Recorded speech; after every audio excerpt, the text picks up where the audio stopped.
Today, let's discuss a bit about the life of Guru Padmasambhava. Let's study a little, accumulate a little. During Guru Padmasambhava's short stay in Jamara using sandalwood, he carved a statue of noble Avalokiteshvara and built a small Tara chapel at Vikramashila Monastery. Guru Padmasambhava also loved creating Buddha statues and building monasteries.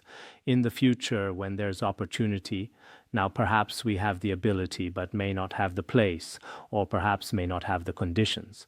Originally, if there are conditions, building some monasteries and creating Buddha statues is very important.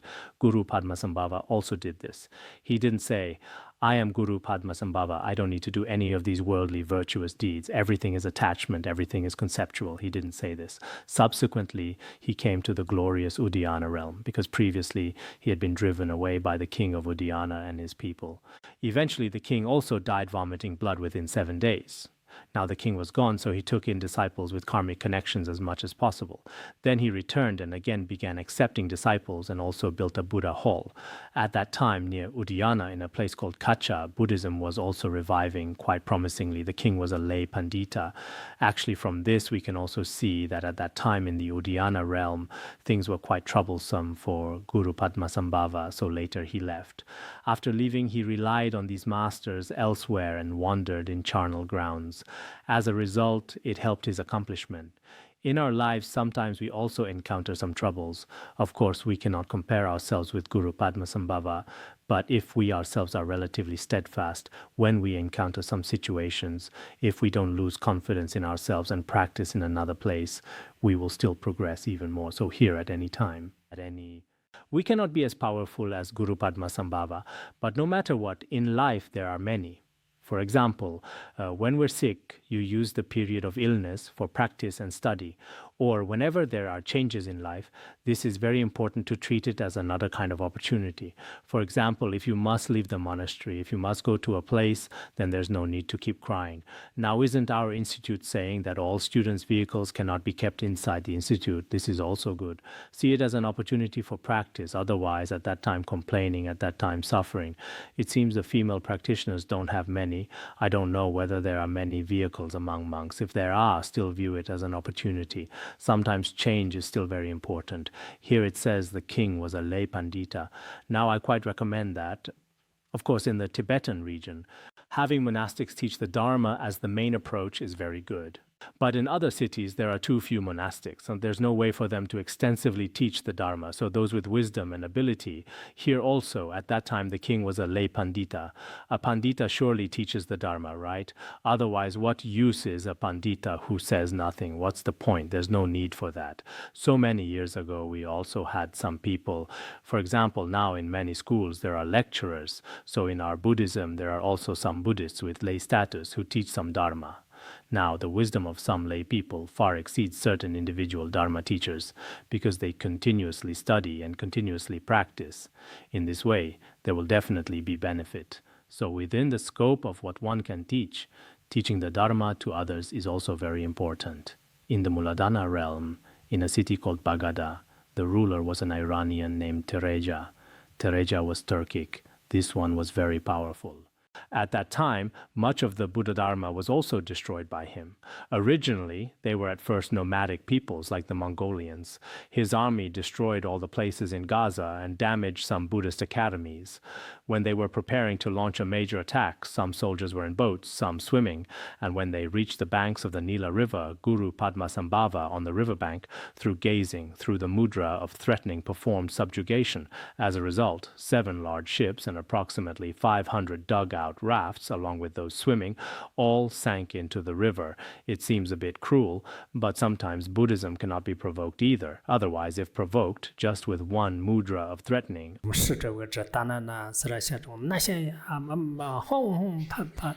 then it would be very powerful. All of Tereja's forces were completely annihilated. Since that time, generation after generation, that place has never again suffered invasion by Tereja. Guru Padmasambhava's monastic name was Pema Akara, Padmakara, Lotus-Born.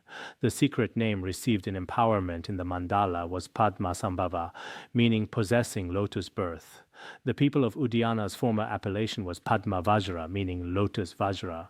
Because on his forehead there was a Vajra-adorned blooming lotus pattern, this was the reason.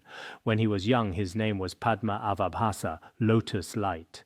His disciples respectfully called him Sri Mahasukha, meaning glorious great bliss. Later, when he went to Udayana, the people of Udayana, because his activities were the same as the former glorious great bliss Pema Vajra, therefore commonly called him Padma Vajra, Lotus Vajra. Looking at the above, I see there are approximately 6 names, 6 different names. Then in 2009, I believe, I taught a commentary on the 7-line prayer. At that time, I gave everyone an introduction to the 8 manifestations of Guru Padmasambhava.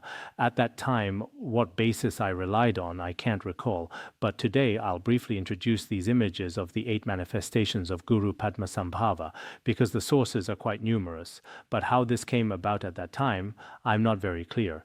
If there was text at that time, there should have been teaching notes. First, there should be an overall Thangka. This is the Thangka of the 8 manifestations of Guru Padmasambhava. Everyone should know this. In it, generally around the periphery, are Guru Padmasambhava's 8 different manifestations plus 2 dakins. The entire Thangka of the 8 manifestations of Guru Padmasambhava. In the Tibetan region, we often say Guru Senge. Most people surely know this. There's not much to say about this. Of course, regarding the names, including what His Holiness taught in The Journey to the West and also in other Dharma treasures.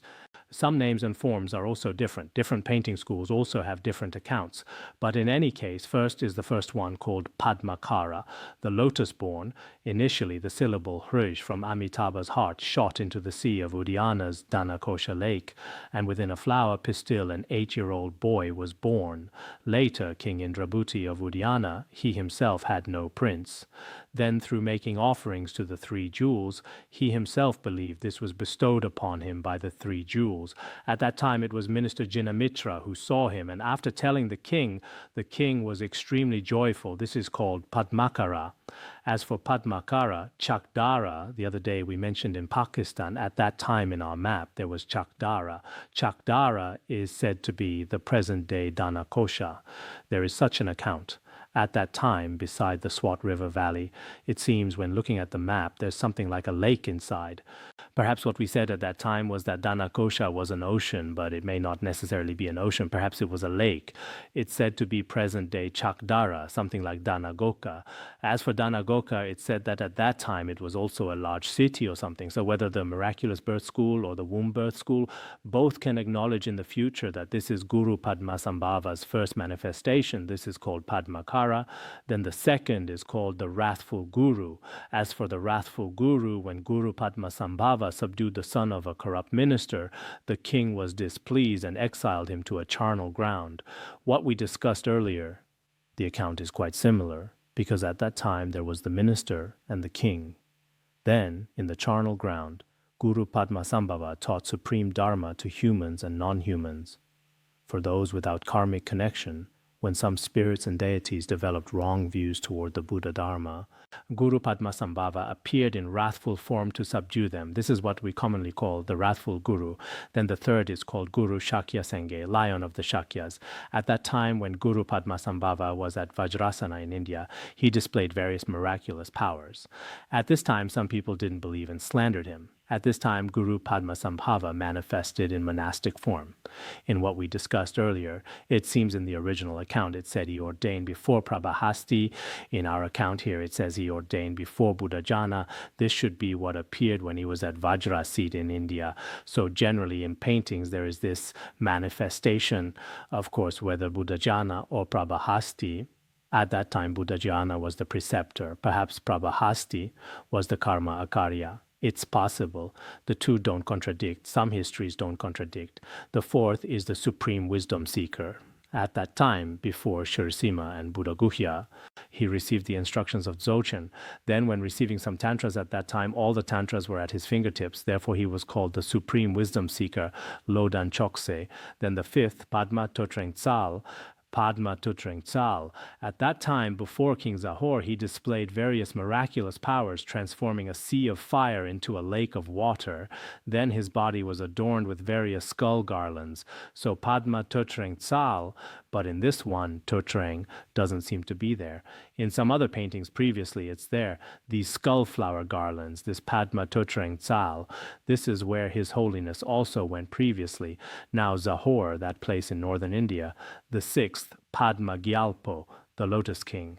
At that time, King Zahor developed great faith in Guru Padmasambhava, and so he became the national preceptor, serving for 13 years. The king's treasury was completely opened, including the lotus hat. All offerings were given to Guru Padmasambhava. This is called the Lotus King, Padma Gyalpo. On his head should be a lotus hat, this Lotus King. Then the seventh, Nima Oza, the rays of the sun. Guru Nima Oza in the charnel ground. When displaying various kinds of extreme conduct, he taught the Dharma to the Dakin assembly, and also subdued some spirits and deities. When subduing them, he rode upon sunlight, displaying various miraculous powers upon the sunlight. Therefore, he's called Guru Nima Oza. Beside him is a sun. The meaning is that he displayed various miraculous powers upon sunlight. The eighth is called Senge Dradrok, Lion's Roar Guru. Lion's Roar Guru at Vajrasana in India. At that time, through debate, he defeated 500 people with wrong views and also subdued some people with sorcery. Then he displayed miraculous powers for them, called Guru Senge Dradrok. These 8 manifestations of Guru Padmasambhava, actually in different prayer texts, there are different manifestations. At that time, I can't remember which one it was. Didn't they previously compile many editions of Guru Padmasambhava's teachings? In it, at that time, it seems one was relied upon, and there are some differences within. But this can be decided later, approximately like this. In this, as people who practice Guru Padmasambhava, some painters might understand, but some people don't recognize them at all. What is this? If looking rather superficially, they can't even distinguish the 8 manifestations. This is also not very good. So in the future, we ourselves should also, when I taught originally, I also said all sorts of other Thangkas are not necessary.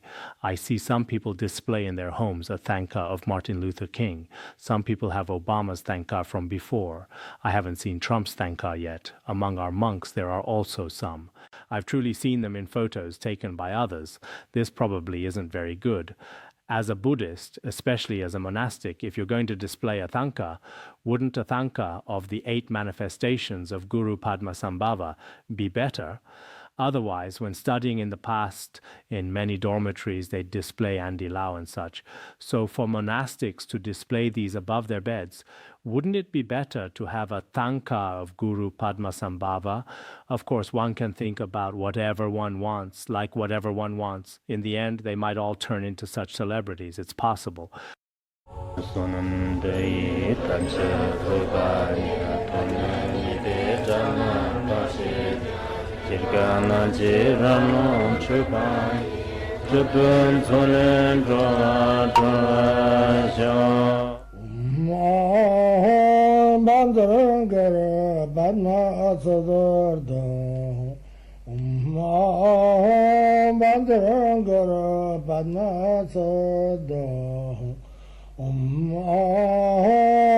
Padmakara, Padmakara,